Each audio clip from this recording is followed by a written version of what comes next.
الرحمن الرحیم نبی کریم صلی اللہ علیہ وسلم کے ارشاد کا مفہوم ہے کہ جنت میں جنتی کے لیے ایک خیمہ ہوگا جو ایک ہی موتی کو اندر سے خالی کر کے اس کے لیے بنایا گیا ہوگا۔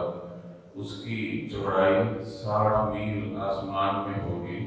اور اس خیمے کے ہر کنارے پر اس جنتی کے اہل خانہ رہتے ہوں گے۔ وہ ان کے پاس جاتا ہوگا لیکن خیمے کی وسعت کی وجہ سے اہل خانہ ایک دوسرے کو دیکھ نہیں پائیں گے۔ یہ صحیح مسلم کی روایت کا مفہوم میں نے آپ کے سامنے عرض کیا ہے۔ اللہ تعالیٰ نے جنت میں جنتی کے لیے جہاں عظیم الشان محلات بنائے ہیں اور ایسے بالا خانے بنائے ہیں جو نیچے والوں کو ستاروں کی طرح چمکتے ہوئے دکھائی دیں گے، وہاں اللہ جل جلالہ نے جنتیوں کے لیے کچھ خیمے بھی بنائے ہیں۔ دنیا میں مختلف قسم کے مکانات ہوتے ہیں۔ کبھی انسان کا دل چاہتا ہے کہ میں محل میں رہوں، کبھی اس کا دل چاہے گا کہ میں کسی اونچے بالا خانے میں رہوں۔ اسی طریقے سے دنیا میں ایسی قومیں بھی ہیں جو خیموں میں رہنے کو پسند کرتی ہیں۔ تو اللہ تعالیٰ نے جنت میں جنتیوں کے لیے ہر قسم کی قیام گاہیں بنائی ہیں، محلات بھی ہیں، اونچے بالا خانے بھی ہیں، اور اس کے ساتھ ساتھ جنتیوں کے لیے خیموں میں رہنے کا بھی انتظام ہوگا۔ آج جو ہم نے روایت پڑھی ہے اس میں نبی کریم صلی اللہ علیہ وسلم نے ایک ایسی خیمے کا ذکر فرمایا ہے، اور اس خیمے کی خاصیت یہ ہوگی کہ وہ پورے کا پورا ایک ہی موتی کا بنا ہوگا، یعنی اس میں مختلف قسم کا مادہ استعمال نہیں ہوگا، بلکہ ایک ہی موتی کا وہ خیمہ بنا ہوگا۔ موتی کو اندر سے خالی کر کے جنتی کے لیے وہاں رہنے کا انتظام کیا جائے گا،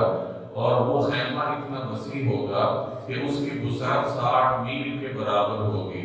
1 میل کلومیٹر سے بڑا ہوتا ہے، تو تقریباً 100 کلومیٹر کے قریب اس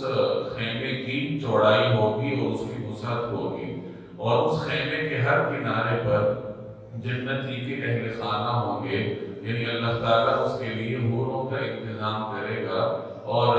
اس خیمے میں چونکہ اس کے تمام اہل خانہ رہتے ہوں گے اور انسان کو اپنے گھر والوں کے ساتھ خلوت درکار ہوتی ہے، تو خیمے کی وسعت کی وجہ سے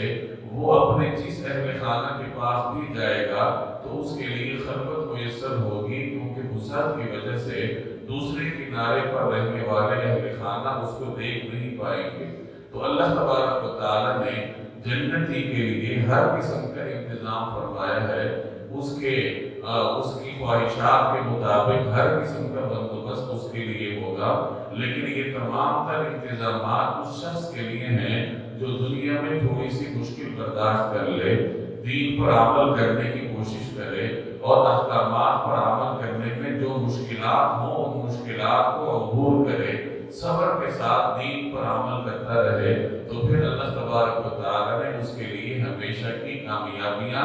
خوشیاں اور کامرانیاں لکھی ہیں۔ اللہ تبارک و تعالیٰ عمل کرنے کی توفیق